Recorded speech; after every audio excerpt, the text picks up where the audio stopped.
Assalamualaikum. Selamat siang Ibu. Iya. Dengan Ibu Eliza ya? Iya.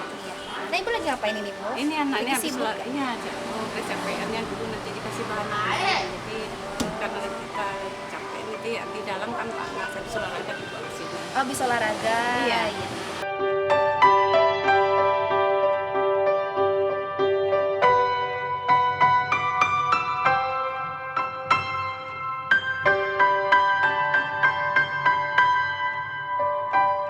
Nah, Ibu tadi habis olahraga ya, Bu, ngajak anak-anak olahraga ya? Iya.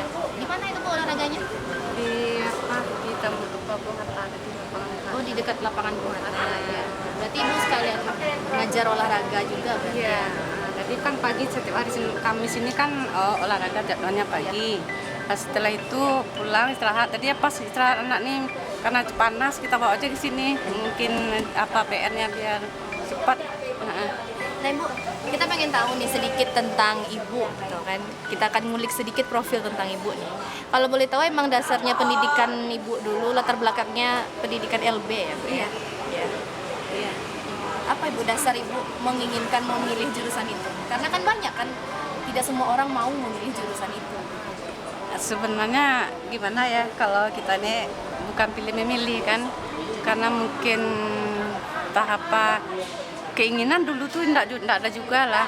Ya enggak ada, sama sekali enggak ada ya. Mau apa jadi apa, kita kan dulu rencanakan mau jadi poluan.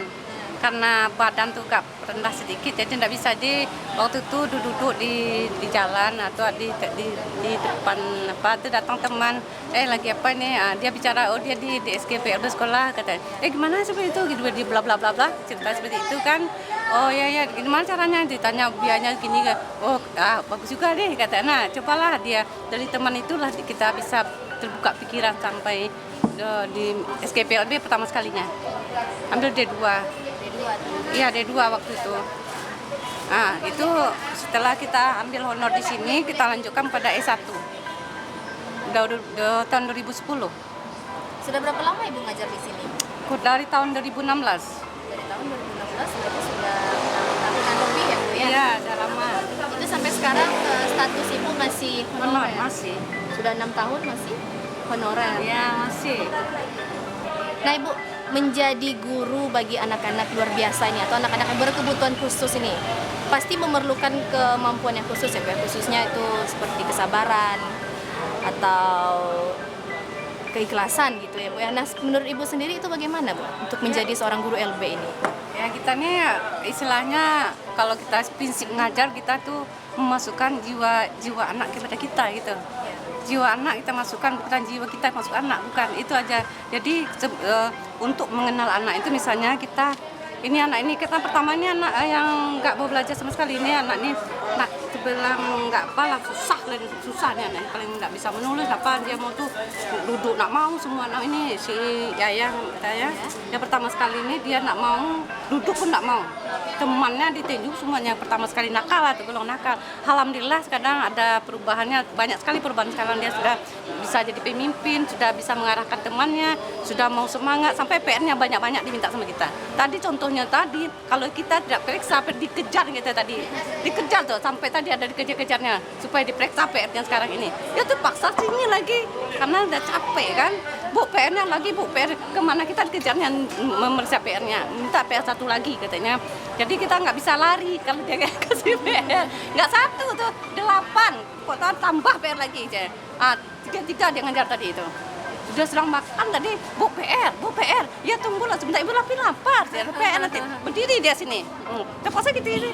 Pada waktu istirahat tadi tuh, waktu istirahat dia minta PR tuh. Dipaksanya kalau tidak dia nak mau pulang. Kita diancam kadang kita lambat sekolah belajar. Ibu ngapa lambat Bu? Kita di apa juga nya melambat cepat sekolah ya Bu ya. Nah Ibu, selama Ibu 6 tahun menjadi guru honorer di sini nih Bu, ada nggak Bu rasanya Bu capek menghadapi anak-anak yang luar biasa seperti ini tuh, jenuh gitu? Enggak, lebih capek kita di rumah lagi. Iya, lebih capek menghadapi anak-anak pada sini. Kenapa Ibu? Kenapa seperti itu? Iya, karena kita tuh ada gimana tuh ya, pokoknya dibilang capek memang nggak ada rasa. Coba sekarang aja enggak. Udah olahraga, udah periksa, alhamdulillah lah. Mungkin nggak tahu kita ada gimana, kita nggak capek. Karena kita tuh suka dengan anak ini. Suka kita melihat dia semangat dia, jadi kita tuh lelah tuh nggak ada.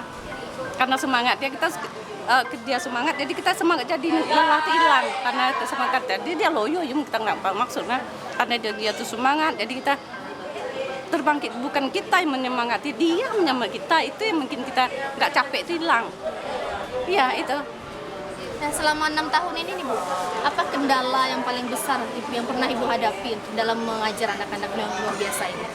Rasanya kendalanya ya pertama sekali aja lah, pertama sekali dari anak anak tuh masuk pertama sekali ada satu itu yang nakal kali kan, dia suka manja, kadang-kadang kita ditendu di belakang, kadang-kadang ininya diseretnya bisa-bisa sampai kita diseret sampai kita pokoknya gitulah, kapok juga kita dibikinnya pertama sekali, hancur-hancuran juga sedikit. Jadi berarti itu menjadi guru untuk di sekolah luar biasa ini tidak susah, tidak mudah. Ini ditariknya kadang ditarik sampai sini, kadang naik di punggung lagi kan. Kadang kita di apa ke dindingnya yang ditunggu sampai sakit, kadang sakit sih. Tapi kita anggap dia adalah teman kita, karena dia begitu, kita nggak nyarah pula, kita ajak pula dia bermain seperti itu. Tidak mudah juga ya Bu untuk menjadi guru yang di sekolah luar biasa tapi ini. dijadikan asik-asik aja kita anggap aja. Harus ikhlas dan sabar intinya Ibu ya. Asik-asik aja kayak gitu kan. Bu, gini nih, ada nggak rasa suatu kebanggaan Ibu kepada anak-anak ini? Ada, kalau anak tuh berhasil. Suatu kepuasan yang nggak bisa dinilai gitu kalau dia anak tuh berhasil. Wah, senangnya gitu. Kalau dia anak tuh berhasil gitu aja, kebanggaan bagi kita pribadi. Bangga ya. Kalau anak tuh bisa, dia bisa, itu suatu yang senang kita itu.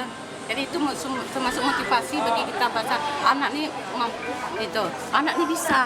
Di situ kita mampu karena anak nih bisa. Pertama sekali kita nggak bisa, anak gimana ya carinya itu, kita gimana ya itu sering pertanyaan itu timbul kadang-kadang, gimana cari ini udah banyak kita cari metode lainnya kan, cari ini nggak bisa, cari ini. Jadi setiap anak tuh memang tidak sama, berbeda, memang berbeda sekali ya, memang berbeda-beda ini cara ini yang apalagi anak kita nih semuanya agak lain, semuanya perilaku anak-anak kita yang ini anak perilaku semuanya, jadi mentalnya perilakunya iya juga. Ada yang nakalnya, ada yang suka meninju, ada yang suka lari-lari aja. Pertama sekali sampai gurunya bilang yang sebelahnya anak satu lagi itu pindahan lokal lain tuh, karena di lokal lain tuh anak yang lain merasa sama dia dipindahkan ke lokal kita. Itu anak yang satu tuh nakal kali bukan, sehingga orang tua tuh minta pindah semuanya karena anak satu tadi pindah ke lokal kita kan. Akhirnya alhamdulillah karena bertemu dengan anak-anak sama-sama dia, oke. Kita gulai juga dia nakal sama-sama. Akhirnya alhamdulillah lah berkat keyakinan.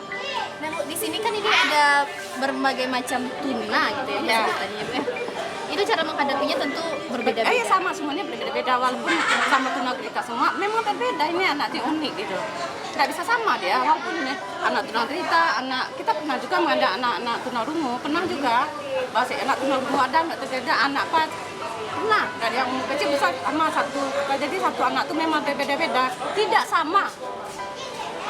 Ini bisa menulis tentang sebelahnya tidak bisa menulis, ini bisa matematika, sebelahnya tidak bisa matematika. Memang tidak sama, betul. Kita itu memang berbeda, semua spesifiknya memang beda sekali. Nah Ibu, boleh cerita sedikit nggak Bu pengalaman Ibu dari awal menjadi guru honorer luar biasa ini? Ya boleh. Ya, pertamanya ya kita menjadi sekolah luar biasa ini sebenarnya sudah banyak SD 2, SLB ada 3, nah berapa ya, TK juga 2, TK kita perintisan.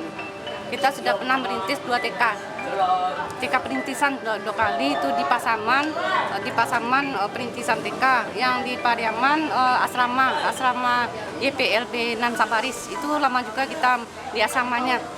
Di situ juga lama, di Padang nih juga ada, di SD Timur Tinju itu juga ada kita ngajar. Jadi yang pertama yang berkesan kita di asrama SMA di Pariaman dan Sabaris gitu. Di Pariaman masuk ke dalam itu kan, habis itu pertama sekali kita diasramakan. Tapi alhamdulillah kalau dibanding di anak di asrama dengan di anak yang tidak di asrama, sangat bagus anak yang di asrama gitu. Untuk pengajaran baik akademiknya, sosialnya itu dari subuh bangun pagi, waktu-waktunya disiplin dan perkembangan anak paling bagus di asrama kalau saya pribadi, karena saya melihat bagaimana perkembangan anak begitu cepat kita, karena kedisiplinannya itu, cara bersosialisasinya, sholatnya dijaga, sholatnya semuanya ngaji, semuanya teratur. Kalau dibanding kalau ada anak-anak yang seperti ini, bagusnya diasramakan, lebih bagus dia di asrama untuk mendidik mentalnya itu. Nah, Bu, berbicara tentang sosok pribadi Ibu nih. Ibu jangan ketawa dong Ibu. Yang melarikan diri. Sakit diketahui. Bu, suami Ibu bekerja, Oh, kita udah cerai. sudah bercerai. Iya, Kemudian anak-anak Ibu bagaimana? sama kita. Ada sama Ibu? Ada. Berapa Ibu anaknya? 2. Dua. Iya. Itu ibu yang menghidupi sendiri atau? Iya sendiri. Udah 5 tahun ini kita sendiri. Mama. Ya. Nah, kalau boleh tahu nih Bu, gaji Ibu nih menjadi guru honorer itu berapa sih? Pertama sekali 100.000. Pertama kali awalnya? Iya, 100.000 pertama sekali. Nah, ya 100.000 waktu itu masih ada suami. Nah, kita waktu ada dia tuh kita ambil S1 dengan gaji 100.000 tuh. Kita berusaha dengan bantu-bantu teman-teman semua. 100.000 per bulan ya? Iya, pertama sekali ya. Nanti naik. Nah, jadi alhamdulillah kan yang penting berkahnya ya. Nah, dari uang 100.000 itu kita berjuang untuk kuliah dulu tuh. Dengan bantuan teman-teman dan dia teman ini sangat baik semua. Dia membantu menunjang semua. Kalau nggak ada duit, yang memberi semangat kita waktu kuliah itu adalah Pak Hakim ya, yang sekarang Pak Hakim tuh saya banyak terima kasih sama Pak Hakim yang memberi semangat, betul dia semangat saya tuh kenang jasanya selalu Pak Hakim, Pak Ariman Hakim. Nah, itu karena dia lah memberi semangat kita sampai kita berhasil seperti ini. Dia memotivasi kita supaya kita kuliah lagi walaupun kita tidak punya duit sama sekali. Semangat. Kamu kalau kamu tidak masuk S1, kamu tidak akan jadi apa-apa aja. Tapi itulah kesan saya sampaikan karena ada Pak Hakim. Motivasi ya. Iya, karena Pak Hakim itulah yang jasanya nggak bisa saya lupakan ya, Pak Harim Hakim. Nah, itulah yang kesannya waktu pertama kuliah saya nggak punya duit sama sekali ya. Karena semangat aja yang ada tuh saya pinjam duit pertama sekali. Pinjam ke sana ke sini supaya jadi ada yang nggak suka kita waktu kuliah tuh ada orang yang mencemeh kita juga ya. Kamu tahu nggak gajinya kamu sekian kayaknya. Mana bisa kuliah tuh mahal ya, tahu mahal kayaknya. Kita jawab Allah tuh maha kaya, saya minta kepada Allah kayaknya. Apa yang diminta bisa aja, di matumbo situ siangi kata bilang. Iya gitu kita bilang. Ya banyak juga penghinaan waktu kita masuk kuliah ini banyak betul. Karena ya bagi saya punya cuma keyakinan karena kita kuliah ini banyak bantuan teman-teman semua semangat walaupun kita tidak punya duit kita tuh ya 100.000 lah namanya berjuang apa yang bisa kita bantu teman di mananya kita tidak punya duit jadi tenaga ada gitu cuma itulah. Bagaimana Ibu menghadapi hinaan-hinaan itu tadi itu?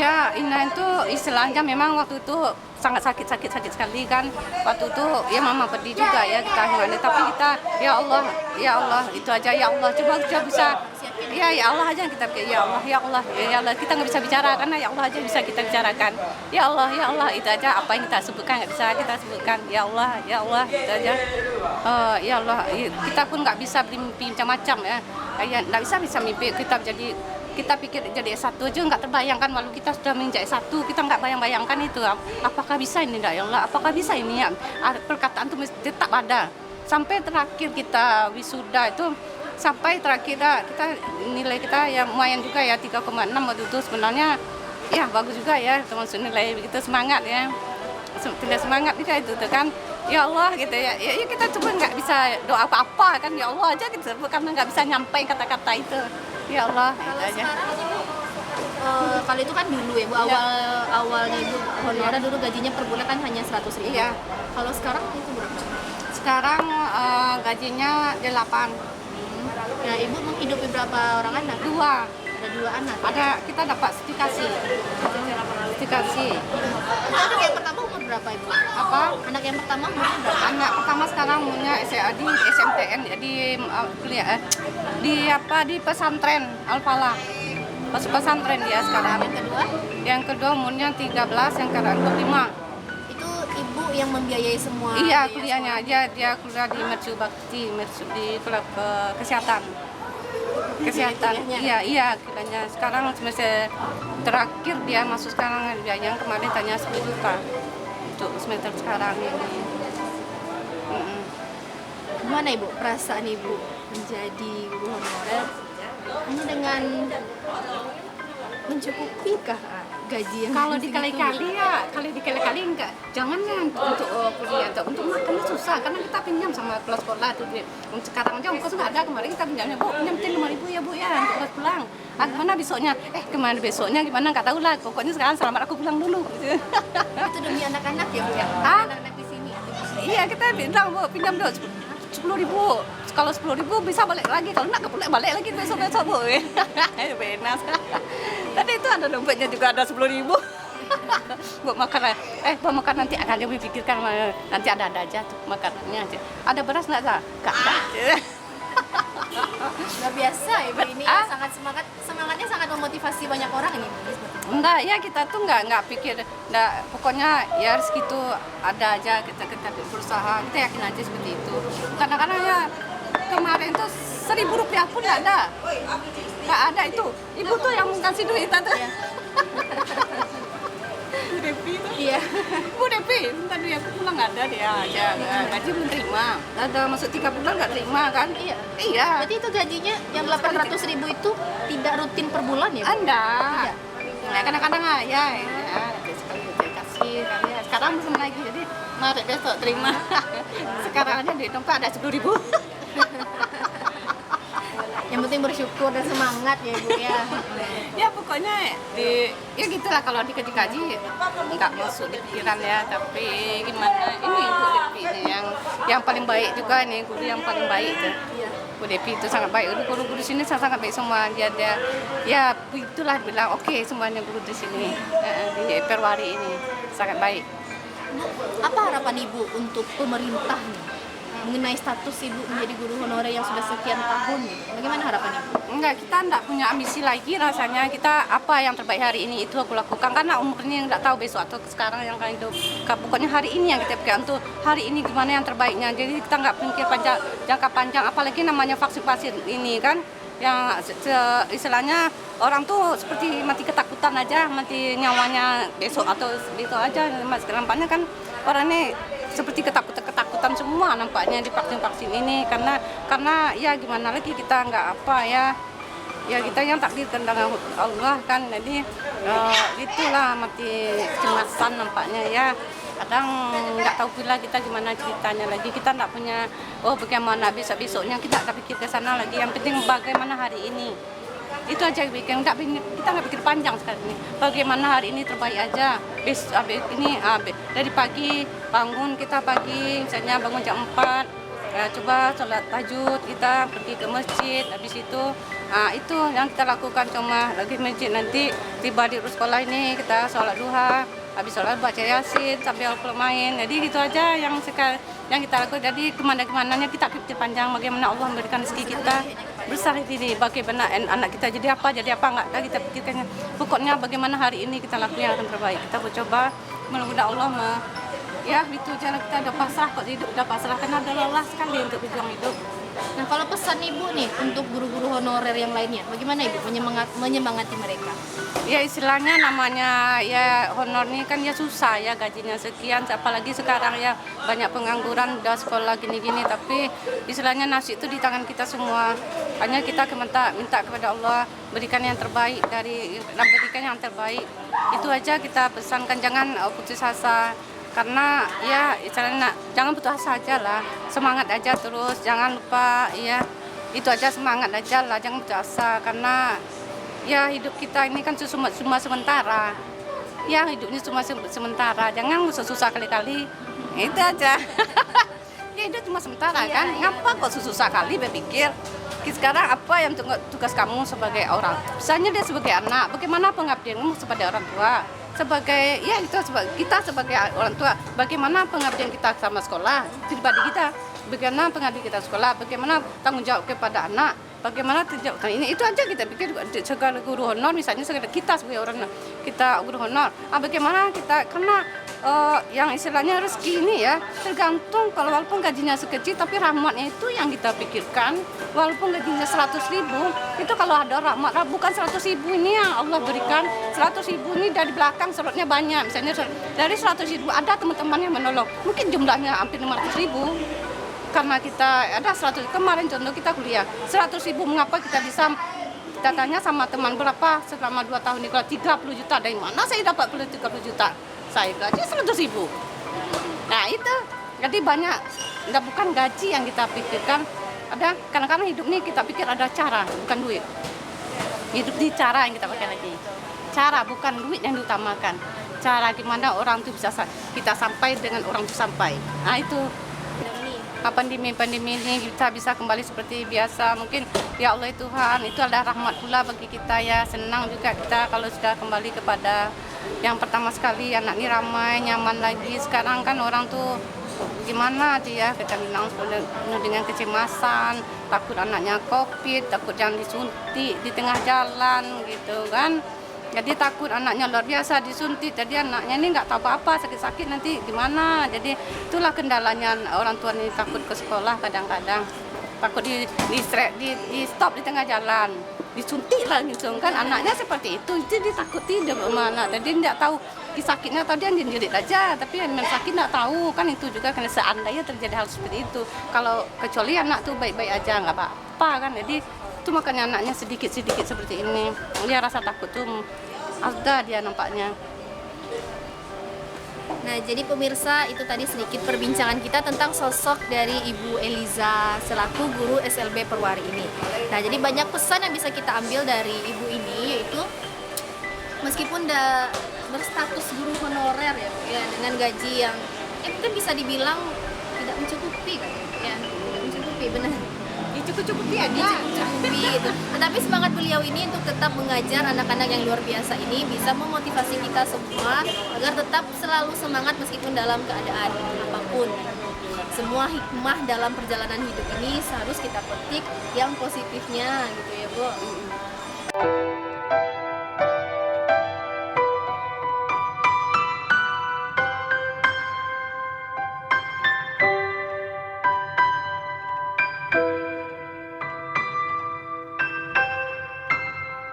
Nah, demikianlah pemirsa, itu tadi sedikit kisah tentang sosok guru yang inspiratif, yaitu Ibu Eliza selaku guru dari SLB Perwari Padang. Nah, semoga beliau ini bisa menginspirasi kita semua.